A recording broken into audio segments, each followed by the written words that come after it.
Falta fervor, queridos. Falta quebrantamento. Falta choro pelo pecado. Falta arrependimento genuíno. Falta fome de Deus. Falta sede pela palavra. Falta oração. Falta avivamento.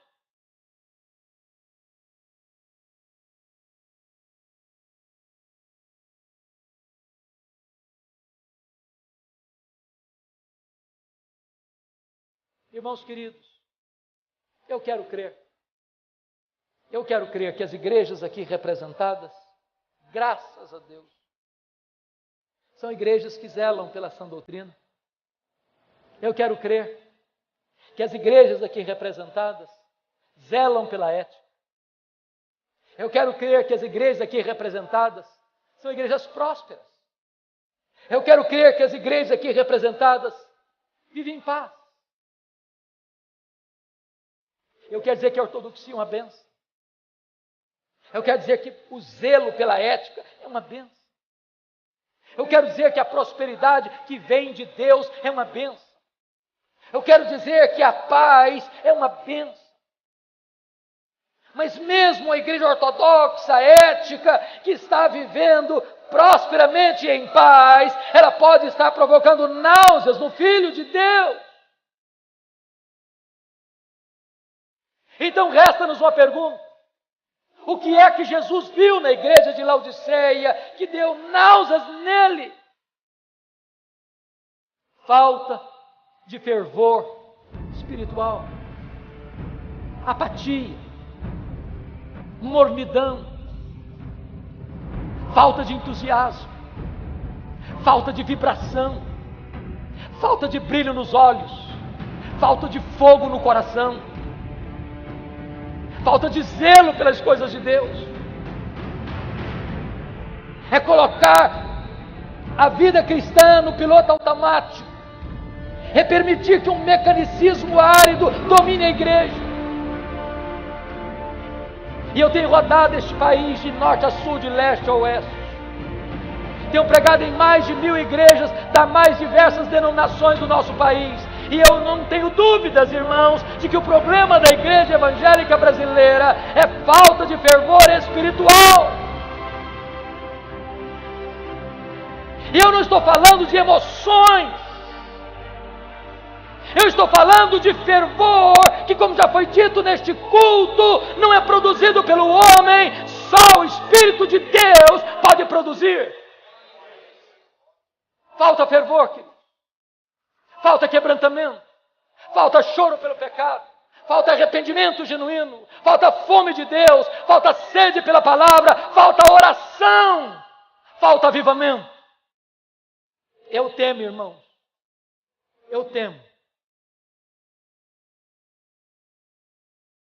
que haja uma onda de secularização avançando galopantemente para dentro das igrejas evangélicas deste país. O índice de divórcio dentro das igrejas cristãs hoje é quase o mesmo fora das igrejas. O número de gente que vai para a cama com o namorado e com a namorada dentro das igrejas hoje é quase o mesmo fora das igrejas. A quantidade de crente desonesto, mentiroso, que dá cheque sem fundo e não tem compromisso com a ética dentro das igrejas hoje é quase o mesmo fora das igrejas. As festas de casamento dos nossos crentes estão se transformando numa vergonha. Uma vergonha. Você sai da igreja, onde você adora a Deus, onde você prega, você ora, você canta, você invoca a bênção de Deus, e dali sai para um rico cerimonial e lá o pau quebra. O pau quebra. Porque a música que rola lá não tem nada a ver com Deus, mas não.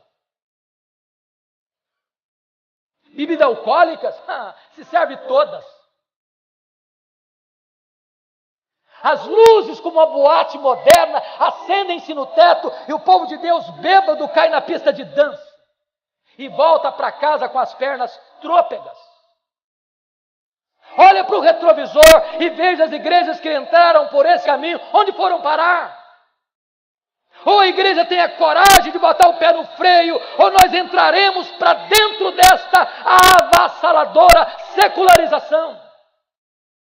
Há poucos dias, um pastor me disse, pastor Hernandes, a minha mocidade sai de uma reunião de oração e vai para balada até de madrugada.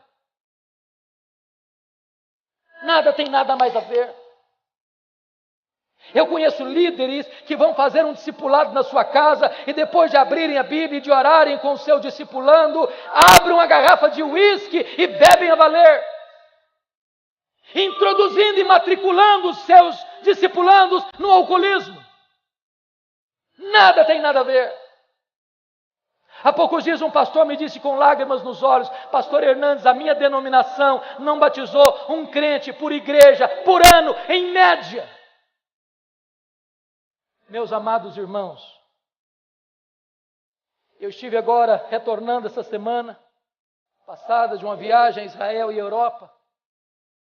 Nós estávamos na Holanda e a pessoa que nos acompanhava, dando um relatório da situação da Holanda, disse: até 1960 a Holanda era um país protestante, onde os crentes lotavam as igrejas. Hoje os templos estão lá, vazios, apenas com museus, para você tirar uma fotografia. Numa única geração, a igreja se perdeu. Numa única geração. Eu estive agora em Edimburgo, na Escócia. Lá tem um templo belíssimo, na praça principal da grande fortaleza. Eu entrei para ver. O templo era cristão, evangélico, mas lá dentro tinha um bar. O templo transformado num bar.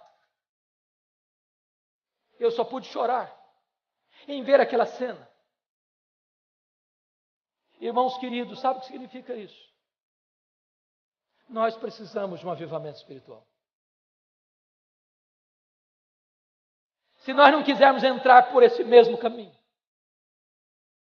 se nós não quisermos colher os frutos amargos de uma secularização, de uma sequidão espiritual, de uma mornidão espiritual, de uma apatia espiritual, onde as pessoas já não têm mais gosto por ir à igreja, onde elas não têm prazer mais na palavra de Deus, onde ir a um culto é um peso, onde frequentar uma reunião de oração é um sacrifício, elas não amam a Deus, elas não querem Deus, elas querem as bênçãos de Deus, e elas substituíram o Deus das bênçãos pelas bênçãos de Deus.